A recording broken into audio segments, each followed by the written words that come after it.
Hey everybody, I'm Allie, and this is part 2 of the YNR chat vlog for Sunday, January 25th, and let's talk about Katherine. This is my favorite storyline by far going on the show, and I wanted to start out by saying that I thought we had a really nice moment last week of clearing the air between Nikki and Jill. There had been so much tension between those two women during and around the time of Katherine's death, and they actually sat down this week at Gina's and had a conversation and kind of came together on this point that the one thing we do have in common, no matter how much we fight, is that we both loved Katherine. And I needed that. I don't know about you, but I felt that I really needed that resolution to happen, and I was happy, very happy that YNR took the time to allow them to have that conversation. So it is really, really hard to watch this storyline, especially because both Nikki and Jill believe that Katherine is dead. They feel that they've buried her,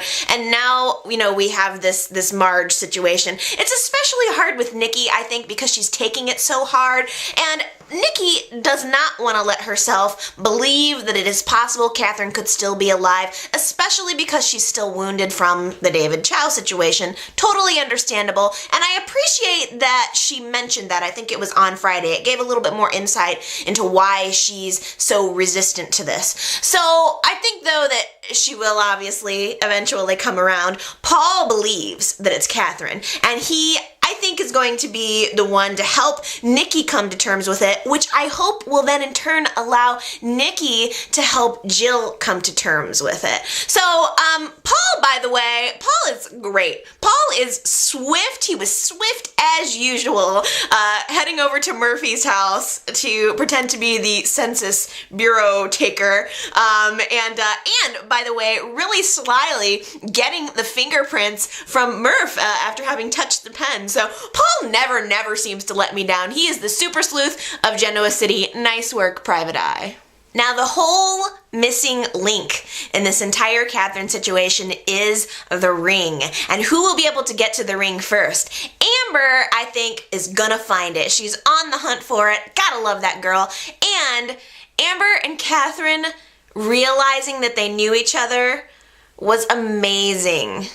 I was breathless during that scene when Amber came back into the diner after feeling so sad, wanting to believe that it was her Mrs. C and realizing that it wasn't, then coming back to the diner to get Daniel's phone and Katherine saying, "That's not your phone. Your phone has all of the pink jewels on it." That was so wonderful. And then they just had this, this hugging and it was a very wonderful moment. I was completely crying, I was crying.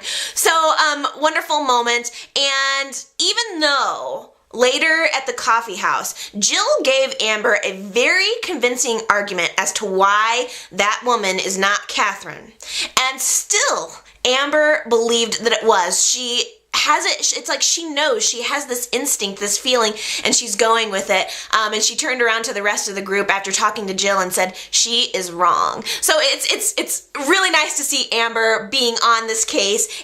And the pawn shop heist is awesome! I love Amber and Daniel and Kevin and Jana breaking into the pawn shop. I haven't gotten to Monday's show, obviously, yet, so we'll see how that's all resolved. I am loving it! But we've got some factors working against us, i.e. Clint.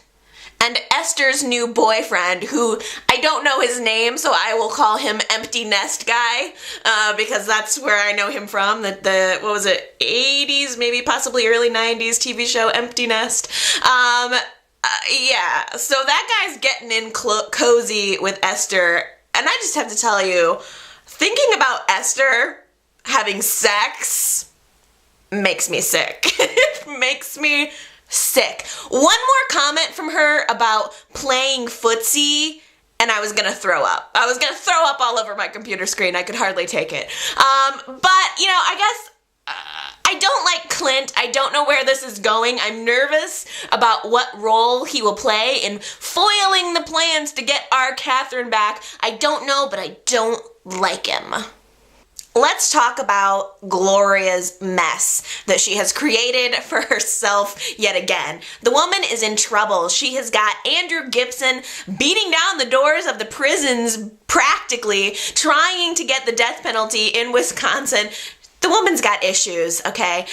And she's gonna have to sell her Jabot stock to somebody, one way or another. She's got Jill and Jack and Jeff wanting to buy them.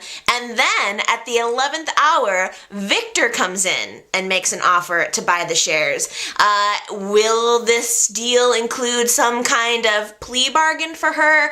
I don't know. I think that it is highly possible that Victor's offer might be the one to save Gloria's life.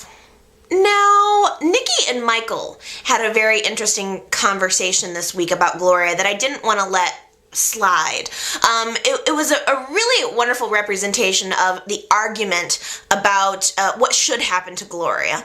Nikki, of course, is arguing that Gloria committed a crime. A woman died. She should go to jail. She should pay for what she did. Michael, on the other hand, this is his mother. He knows what kind of life she's had. She knows how she's kind of been jacked around by men and by life, and he has obviously a lot more sympathy for her. But it was wonderful to see the argument take place. It was very heated and very awkward, and it was hard, it's hard to decide kind of where you are on the situation, or it was for me anyway. I guess I kind of sided with Nikki a little bit more, to be honest. I feel like Gloria made her bed, and now it's time for her to lie in it. Although I think the show would be a whole lot more boring without her. But philosophically, I think that Gloria does deserve to pay for what she did.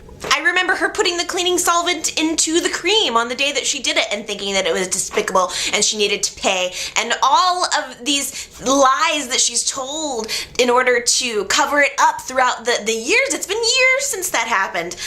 It's just been ridiculous, one lie after another. And I do think that, if there is some kind of karma, I think that Gloria needs to have it served to her. But that's just my opinion, and I am curious to know what yours is. Having seen that conversation with Nikki and Michael, what do you think? Where do you fall? Does Gloria need to pay, or do you have a level of sympathy with her? Please feel free to leave me a text comment and let me know your thoughts.